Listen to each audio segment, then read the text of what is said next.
Hey everyone, Josh here with Fresh Start Customs, and today I'm going to show you how I edit photos for laser engraving here. I've had this request quite a bit lately, so we're going to dive into the way that I edit it, and we're going to use two of my latest thumbnails here because they are a lot harder to edit for engraving. So I'll show you what I do, and then there will be a lot of variation with settings that you can use within the laser. So I don't have a specific setting that will work across the board. You will have to do a lot of your own testing afterwards, but this will show you how to prepare any laser for your laser engraver. So first up, let's just start right here. Ideally, you'll have like a photo that you want to engrave. Most people want to do like family photos that'll have a lot of people in it. If you have a background that you don't need in Photoshop, you can just unlock your back layer here and then click Remove Background. And it does a pretty good job at cleaning the background for you automatically. And then you can do manual touch-ups. So let's say if I don't want the machine in here, I can go around it with the lasso tool here and then choose delete. And then we have the background removed, and I could edit just me on the picture here. So that's a pretty easy process to do. You'll just remove the background, and then you can do all of the editing that I'm going to show you. But if you need to keep the background, that's where a lot of manual touch-ups will come into play. So I'm going to keep the background here. I'm going to undo everything that I just did, and we're going to keep the background, and I'm going to show you how to edit both with the foreground and the background, and everything will be the same even if you removed the background in this situation. So with that said, we're going to start off with this picture here. This will be a little bit easier than this one here with all the blended colors into the background. And this one, it still won't look the greatest just because of how dark and close all of these colors are. But I'm going to show you how you can get it as best as possible. Any image you start with, you're going to want a high quality image. If you have an image that's really grainy and small and low quality, tell your client to get a better one. Otherwise, it's going to look really bad no matter what you do because it's just a low quality image. So with that said, we'll start with this one here. What you want to first do with any image here is go to Image, Adjustments, and then we're going to go Black and White. You'll get this little box that pops up here, and this gives you full control over what will happen with the photo when it engraves. Right now, if I just left it in standard black and white, this is way too dark to engrave. You want to get your picture where it looks just oversaturated, like a little bit too light in person, and then when it engraves, it looks really nice on those lighter color woods. So what you want to do is you want to lower these down and get them kind of bright, but not too bright. If you go too bright, then you start washing out like the ear and the face here. You want to keep all of the quality, but get it nice and bright. So something like that where it looks just a little too bright to your eye, but for the laser, when it engraves on that light wood, it's going to turn out really great. I know that's hard to explain in words, but you'll get used to it after you do this more and more often. And you can always scale this back down a little bit if you want. This looks good. I'm going to go a little bit brighter just because the laser likes it a little bit brighter, but you don't want to wash out your face too much where too many things blend together. And then we'll make some manual adjustments here in a second, but you want to kind of reduce all of these so they get them a little bit brighter. And then as you can see, this color right here in the background, if you pull this cyan down, that's going to get really light. And you can go all the way over so it's completely white if you like that with your laser. But if you want it to have a little bit of a shading effect, pull it down a little bit so it has a two-tone color. So this is a little bit darker than this, but it's not too dark that it completely matches all these dots here. You can kind of tweak with that, mess with that as you need, and then we'll do some manual adjustments here in a second. Same thing with the blues. We're going to make that machine a little bit lighter, or else that's going to blend into the wood entirely. So something like that looks good here. And then these magentas right now are really dark. We're going to lighten those up quite a bit, and we're going to do something like that just so it still has that faded off shade look here to it. So that's looking good already. So that's the starting point, and we're not even near finished yet. What we want to do now is click on Filter and then go to Camera Raw Filter here.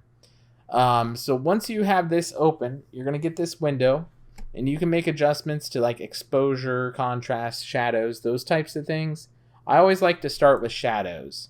So if you see my shirt over here, a lot of this is going to blend together with the laser. The laser isn't going to be able to tell the difference of this, even though you can see kind of good ripples in this so far. But when you reduce this shadow by a lot here, you're going to see the different contrast here. We're going to go all the way down to like 74, maybe even 80. We're going to reduce it to like 80. So that looks good. So now you can see this quite a bit more just with the shadows, but we lost some detail there. So we're going to go up to contrast. We're going to pull that slider down a little bit and get some contrast back in there.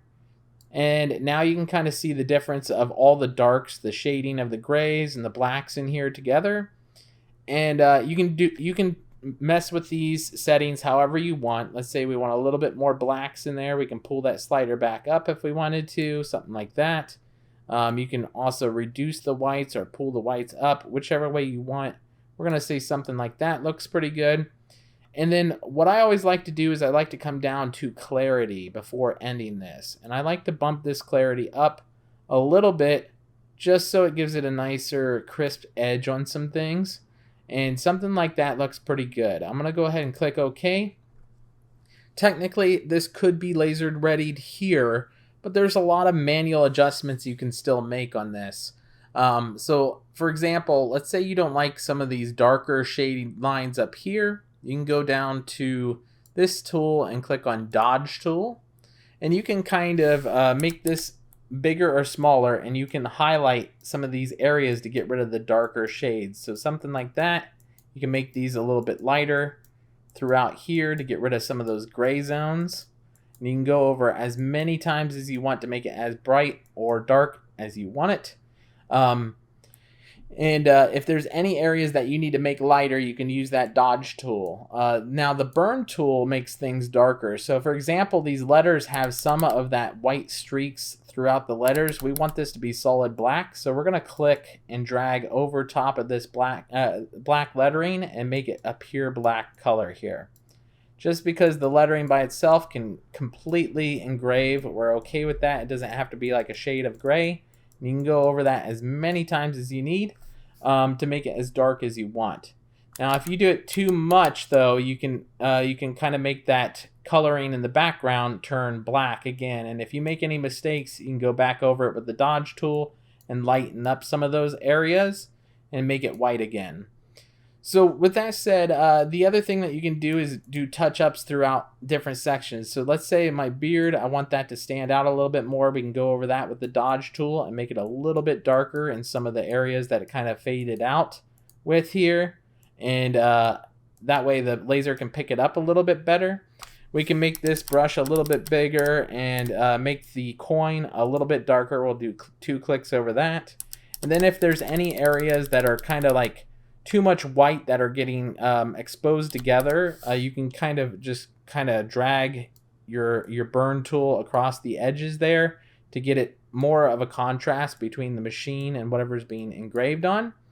And we'll call that good right there. That looks pretty good. And we can save that file and we'll bring it over to our laser software here. I'll just show you that first. So let's say if we bring it into WeCreate, for example, you can click on your software here.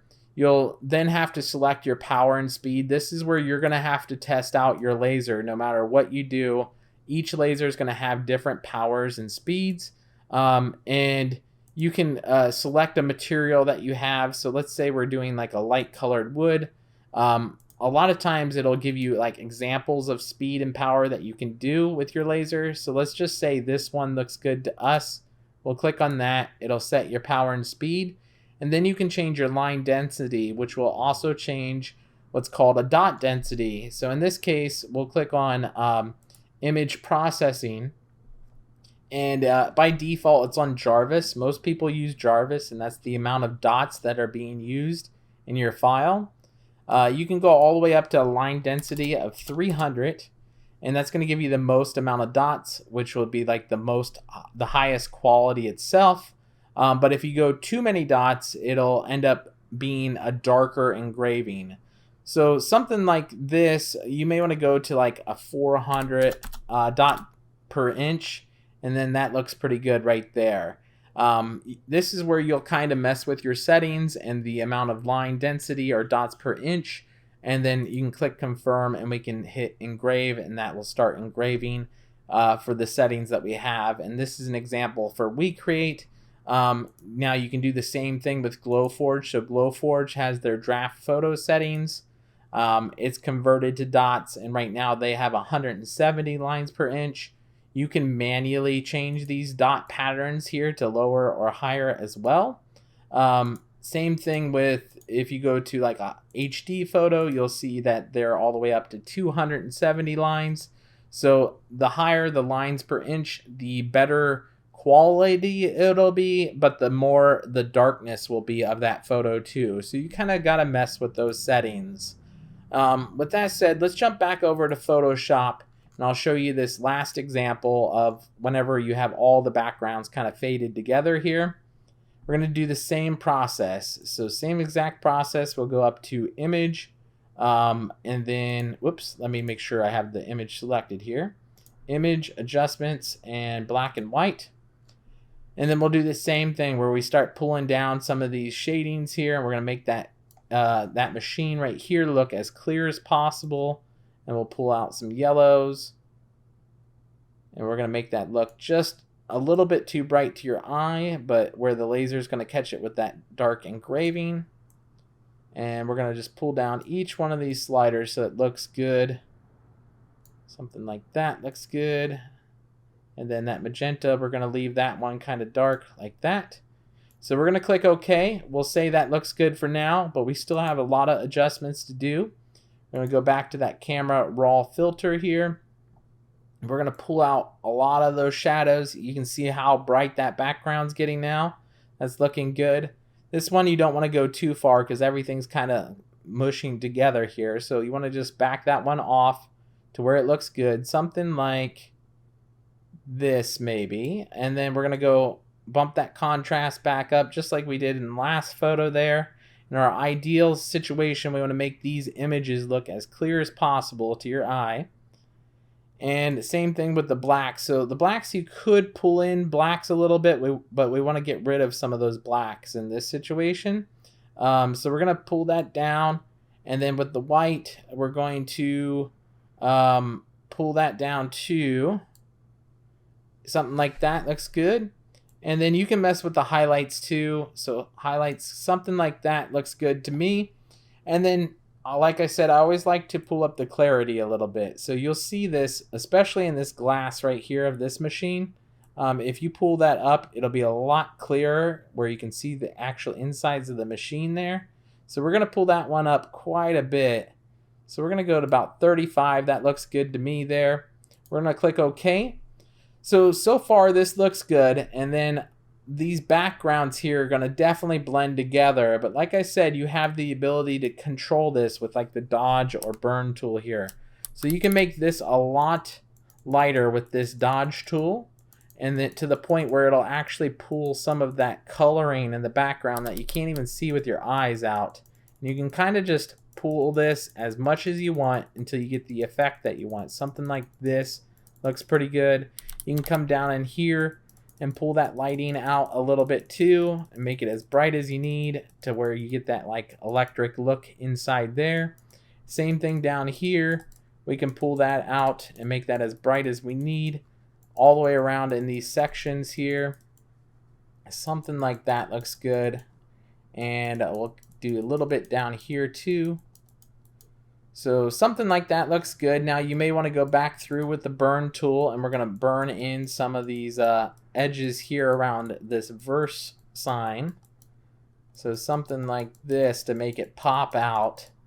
You basically want to have both of these sections just kind of pop whenever you're engraving, and that will be the best way to get that contrast between the two, especially right here. So I'm going to start clicking right here. You'll see this edge start to pop the more that you go over it, and then you'll be able to see the edge of that machine a lot better right there.